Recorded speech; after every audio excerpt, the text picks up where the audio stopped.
take a look at who can do aircraft valuations. This is a layman's look at this process, but it's a very important one.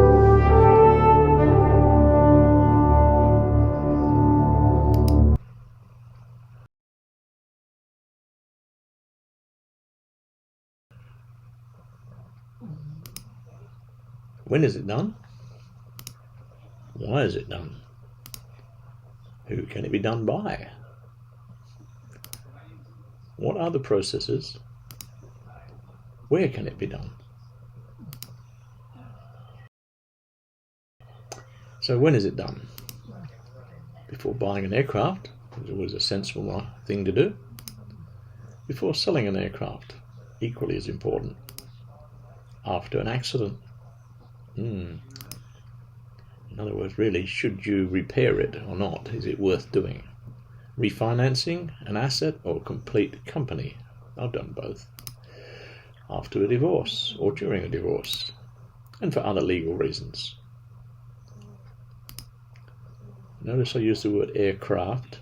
This covers all flying machines, helicopters, fixed wing, ultralights, light sport, home built, etc.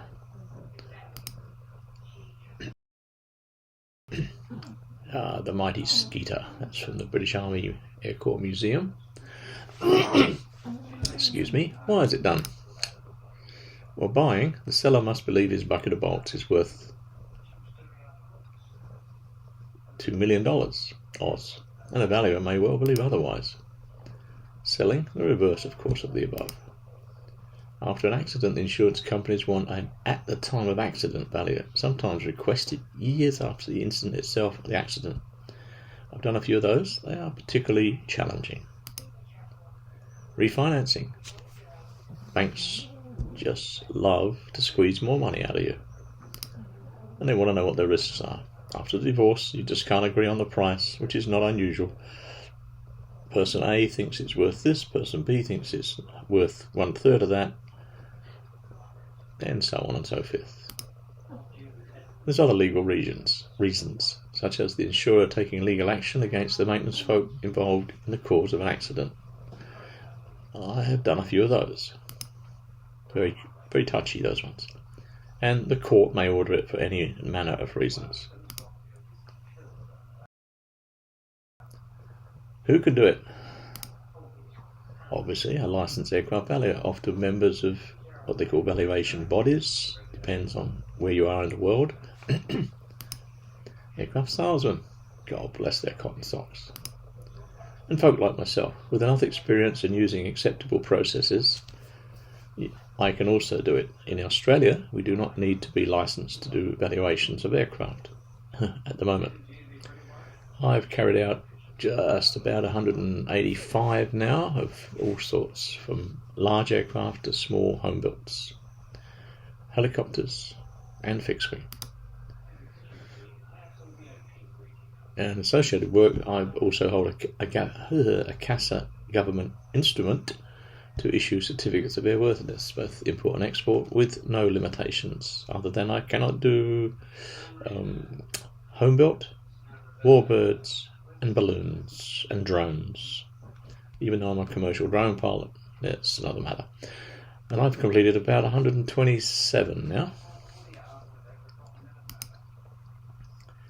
43, 3, and so on. As you can see, at one point, quite a few helicopters. I won't bore you with what they all mean in terms of what type of aircraft they cover.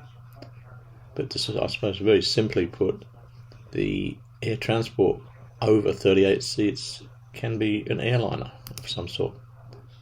Commuters are smaller commercial aircraft, generally speaking.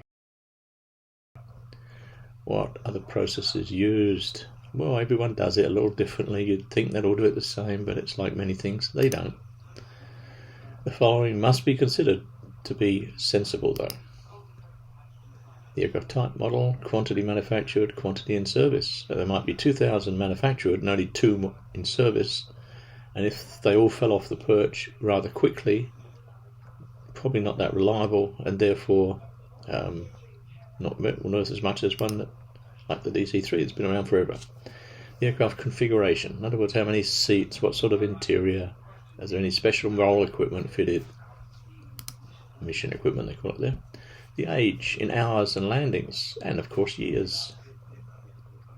And by default on some aircraft, engine cycles. That's where all the money sits, is in the engines generally. And there's the engine. Equipment installed and its serviceability, any major modifications. Equipment is a tricky one because the convention is that it was purchased at, let's say it was purchased after the aircraft was manufactured. It was purchased in 2005. It cost $50,000 all up, including installation, and there's a generally accepted formula to reduce its asset value over a period of years. It's always worth something, but it's not necessarily as much as you might think. Of course, the Airworthiness Directive status and mandatory service bulletin status, not quite the same thing. Average utilization, so one aircraft, the same model and serial numbers very close, could do 3 times as many hours a year consistently since birth as the one you're looking at. So you need to keep that in mind.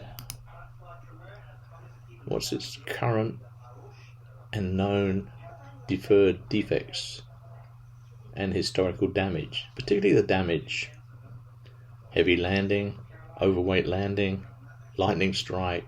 So you've got to look at logbooks, and of course if it's not in the logbook you can't see it unless it's obvious from the outside as a big repair on the airframe.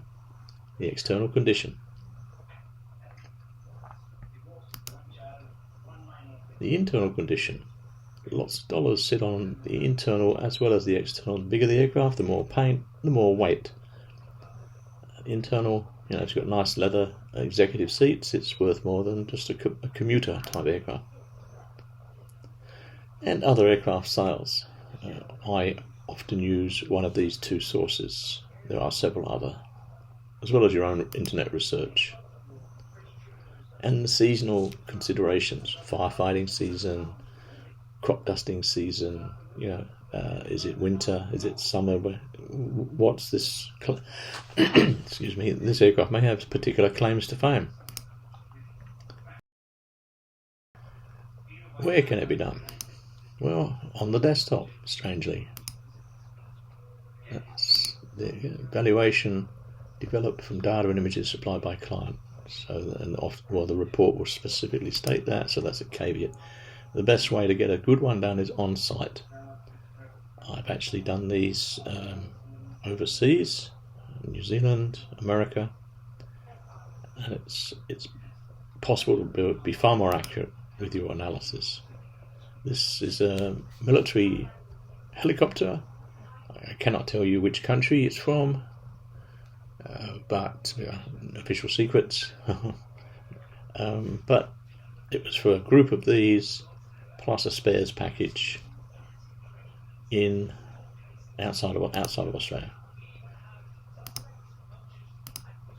Reviewing logbooks can take often longer than looking at the aircraft.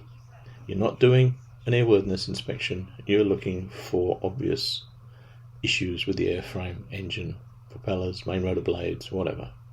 Take as many photographs as you possibly can. There's never enough. And we'll use some in the report.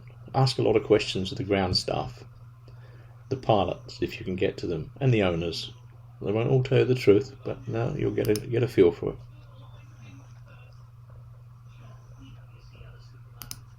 And that's how you do it. Simple terms.